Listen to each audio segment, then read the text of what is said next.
کوہدامان news کو subscribe کرے اور ساتھ میں گھنٹی کے نشان کو پریس کرے۔ اس کا فائدہ یہ ہوگا کہ ہر نئے آنے والی ویڈیو کی نوٹیفیکیشن سب سے پہلے آپ تک پہنچ جائے گی۔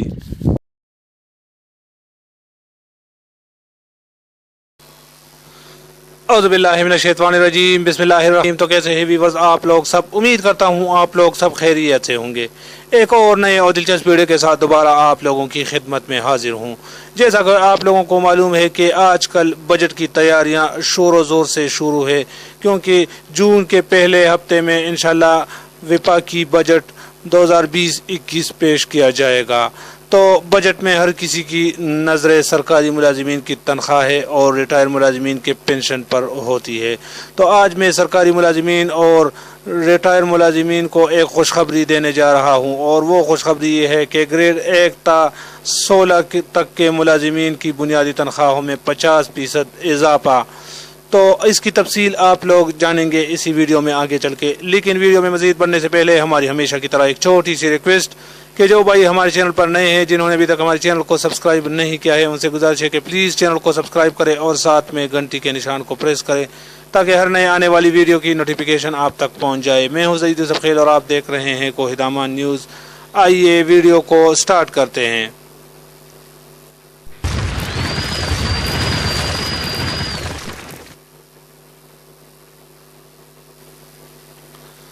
وفاقی بجٹ میں سرکاری ملازمین کی تنخواہوں میں اضافے کی تیاری کر لی گئی۔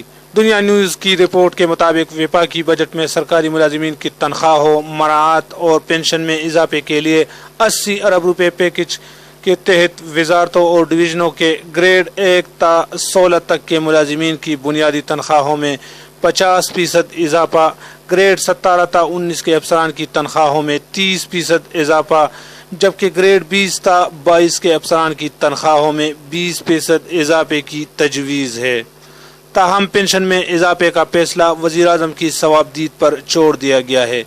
پے اینڈ پنشن کمیشن کے حوالے سے بتایا گیا ہے کہ سابق سیکرٹری خزانہ واجد علی رانا کی سربراہی میں قائم پے اینڈ پنشن کمیشن کو ہدایت کی گئی ہے کہ وہ مالی وسائل میں رہتے ہوئے وفاقی بجٹ کے لیے عبوری سفارشات پیش کرے تاکہ سرکاری ملازمین اور پنشنرز کو بجٹ میں ریلیف دیا جا سکے۔ Pay and pension commission secretariat سے منسلک سرکاری ذرائع کا کہنا ہے کہ کرونا وائرس سے قبل ایک تجویز یہ بھی تھی کہ بجٹ میں تنخواہوں کے اسکیلوں پر نظر ثانی کر کے نئے پے اسکیل 2020 لاگو کیے جائیں۔ تاہم کرونا وائرس کے پھیلاؤ کے بعد عالمی معیشت کی تباہی اور پاکستانی معیشت پر اس کے تباہ کن اثرات کے بعد اس آپشن کو محدود کر دیا گیا۔ حکومت نے کمیشن کو ابتدائی طور پر آگاہ کر دیا ہے کہ وہ بجٹ میں شامل کرنے کے لیے جو سفارشات پیش کرے ان پر لاگت کا تخمینہ 80 ارب روپے تک ہوتا۔ تاہم کمیشن کو یہ بھی ہدایت کی گئی ہے کہ وہ پنشن کا حجم خطرناک حد تک بڑھنے اور ملک ریونیو میں مطلوبہ شرح سے اضافہ نہ ہونے کے باعث مشکلات کے حل کے لیے بھی سفارشات دے۔ وفاقی حکومت نے 18 رکنی پے اینڈ پنشن کمیشن کو پہلے عبوری سفارشات پیش کرنے کی ہدایت کی ہے تاکہ بجٹ میں ملازمین کو ریلیف فراہم کیا جا سکے۔ امید ہے یہ چھوٹی سی ویڈیو آپ لوگوں کو پسند آئی ہوگی۔ اگر ویڈیو آپ لوگوں کو پسند آئی ہو تو ویڈیو کو لائک اور چینل کو لازمی سبسکرائب کریں۔ اگر آپ لوگوں کو کچھ سمجھ نہ آیا ہو تو نیچے کومنٹس میں ہمیں لکھیں۔ والسلام، دعاؤں میں یاد رکھنا۔ میں ہوں سعید اور آپ دیکھ رہے ہیں کوہدامان نیوز۔